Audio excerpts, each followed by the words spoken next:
സാധാരണ രീതിയിൽ വീട്ടിൽ നിന്ന് സാധനങ്ങൾ വാങ്ങാൻ പറയുമ്പോൾ നമ്മളോട് പറയാറുണ്ട്, ഒന്നിൽ എഴുതിക്കൊണ്ട് പോകുമോ അല്ലെങ്കിൽ മൊബൈൽ സേവ് ഇടുവാൻ പറയാറുണ്ട്.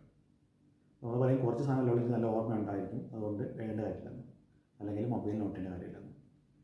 ഉദാഹരണത്തിന് നമ്മൾ പറഞ്ഞു വരികയാണ് അരി, കടല, പയർ, പിന്നെ പറയും പാല് ഒട്ടുമില്ല, പാല് വളരെ അത്യാവശ്യമാണ്. അപ്പോൾ നമ്മൾ കടയിൽ പോയിട്ട് തിരിച്ചു വരുമ്പം ഈ പാലൊഴിച്ച് ബാക്കി മൂന്നും കാണും. അപ്പോൾ ഇതിന് കാരണമായി പറയുന്നത് നമ്മുടെ തലച്ചോറ് വളരെ വ്യത്യസ്തമായ കാര്യം മാത്രമാണ് ഓർത്തുകൊള്ളുന്നതാണ്. അപ്പോൾ അരി, പയർ, കടല അല്ലെങ്കിൽ പാല്, തൈരൊക്കെ നമ്മൾ സ്ഥിരമായിട്ട് ഉപയോഗിക്കുന്നതാണ്, അല്ലെങ്കിൽ സ്ഥിരമായിട്ട് കേൾക്കുന്നതാണ്. അതുകൊണ്ടാണ് നമ്മുടെ ബ്രെയിൻ അത് ഓർത്തുവെക്കുമെന്നാണ് പറയുന്നത്. അപ്പോൾ അതിന് പകരമായിട്ട് വല്ല ചോക്ലേറ്റോ ഐസ്ക്രീമോ ഒക്കെ ആണെന്നുണ്ടെങ്കിൽ നമ്മൾ തീർച്ചയായിട്ടും ഓർത്തുപോയേനെ. നമ്മുടെ ജീവിതത്തിലും ഇതേപോലെയാണ്. നമ്മൾ വ്യത്യസ്ത ആൾ മാത്രമേ ശ്രദ്ധിക്കാറുള്ളൂ അല്ലെങ്കിൽ ഓർക്കാറുള്ളൂ.